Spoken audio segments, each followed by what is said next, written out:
para sa ating mga balita. Gera ng Israel at Hezbollah. Ihihinto na.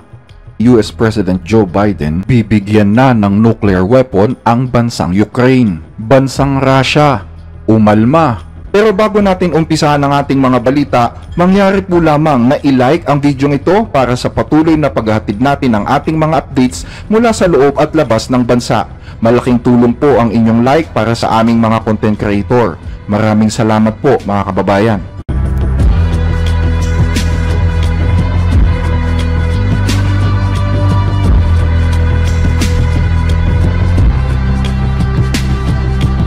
Kahapon ay inanunsyo na ng pamahalaan sa Israel ang pagkakaroon ng tigil putukan sa pagitan ng IDF at Hezbollah ayon sa botong 10-1.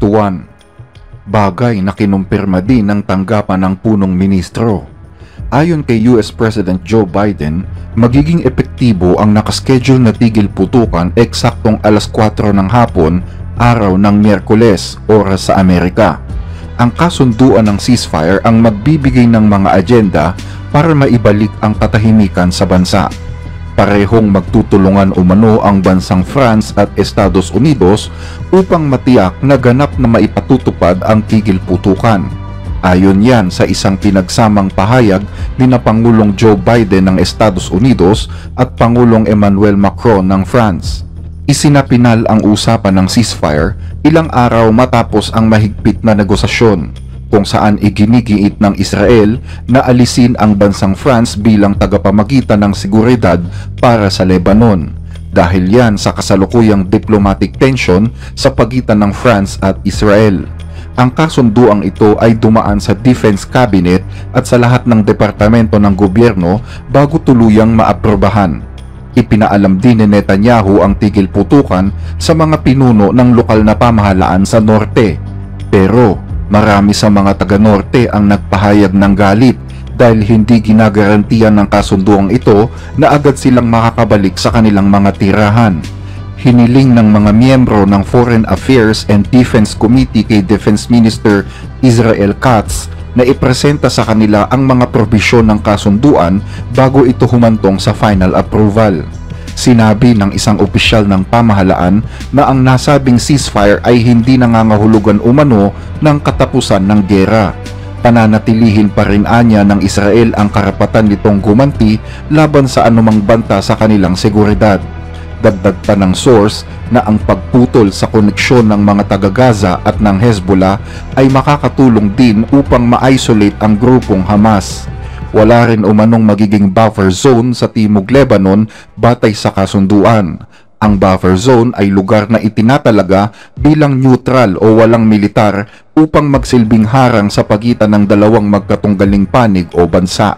Sinabi naman ni Hassan Fadlallah, isang mambabatas ng Hezbollah, na mananatili pa ring aktibo ang Hezbollah sa mga aktibidad nito, kabilang na ang pagbibigay ng mga serbisyong panlipunan para sa mga taga-Lebanon na lumikas dahil sa gera. Ayon din kay Fadlallah, mapanganib at sensitibong mga oras ang mga huling sandali bago magsimula ang tigil putukan. Dahil yan umano sa paglulunsad ng Israel ng isang malawakang pag-atake sa Beirut noong Martes. Nagpahayag naman ng pagtutol sa ceasefire na ito ang ilang mga personalidad mula sa mga konserbatibong partido kabilang na sina Finance Minister Bezalel Smotrich at Naftali Bennett. אזרחי ישראל, הבטחתי לכם ניצחון ונשיג ניצחון. נשלים את חיסול החמאס, נשיב את כל חטופינו, נבטיח שעזה לא תהווה עוד איום על ישראל, ונחזיר את תושבי הצפון בבטחה לבתיהם. המלחמה לא תסתיים עד שנשיג את כל יעדיה, ובכלל זה עד שלא נשיב את תושבי הצפון בבטחה הביתה. ואני מבקש לומר לכם, זה יקרה בדיוק כפי שזה קרה בדרום. ידידיי תושבי הצפון, אני גאה בכם. אני גאה ביכולת העמידה שלכם. ואני מחויב לחלוטין לביטחונכם, לשיקום יישוביכם, לעתידכם. הערב אביא לאישור הקבינט מתווה להפסקת אש בלבנון, משך הפסקת האש תלוי במה שהתרחש בלבנון. בהבנה מלאה עם ארצות הברית, אנחנו שומרים על חופש פעולה צבאי מלא. אם חיזבאללה יפר את ההסכם וינסה להתחמש, אנחנו נתקוף. אם הוא ינסה לחדש תשתיות טרור בסמוך לגבול, אנחנו נתקוף. אם הוא ישגר רקטה, אם הוא יחפור מנהרה, אם הוא יכניס משאית עם טילים, אנחנו נתקוף. כן, אני שומע את הטענה, שאם ניכנס להפסקת אש, לא נוכל לתקוף ולא נוכל לחדש את המלחמה. אני מזכיר לכם, זה בדיוק מה שאמרו לי, אבל בדיוק. כשעשינו את הפסקת האש בעזה לצורך שחרור חטופינו. אמרו שלא נחזור להילחם, חזרנו להילחם, ובגדול. אומרים לי, טוב, חיזבאללה יישב בשקט שנה-שנתיים, הוא יתעצם, ואחר כך הוא יתקוף אותנו. אבל חיזבאללה יפר את הפסקת האש לא רק אם הוא יירה עלינו, הוא יפר את ההסכם גם כשהוא ינסה להתחמש כדי לירות עלינו בעתיד. על כל הפרה שלו נגיב בעוצמה. אז למה לעשות הפסקת אש עכשיו? יש 3 סיבות עיקריות. סיבה ראשונה, התמקדות באיום האיראני, ולא ארחיב על כך. סיבה שנייה, רענון כוחות וחידוש מלאים. ואני אומר לכם בגלוי, כי זה לא סוד. היו עיכובים גדולים בהספקת נשק וחימושים, והעיכוב הזה עומד להשתחרר בקרוב. נצטייד באמצעי לחימה מתקדמים שישמרו על חיי חיילינו ויתנו לנו כוח מחץ נוסף להשלים את משימותינו. וסיבה שלישית להפסקת אש, ניתוק הזירה ובידוד החמאס. מהיום השני של המלחמה, החמאס בנה על חיזבאללה שילחם לצידו. וכשחיזבאללה מחוץ לתמונה, החמאס נותר לבד במערכה. הלחץ שלנו עליו יגבר, וזה יסייע למשימה הקדושה של שחרור חטופינו. Sa ibang balita, napaka-irresponsable. Yan ang reaksyon ng Russia sa desisyon ng mga Western countries na bigyan ng sandatang nuklear ang bansang Ukraine. Batay sa ulat ng New York Times, napakalaki ng posibilidad na payagan ng US na bigyan ng nuclear weapon ang Ukraine bago lisanin ni President Joe Biden ang pwesto nito sa White House.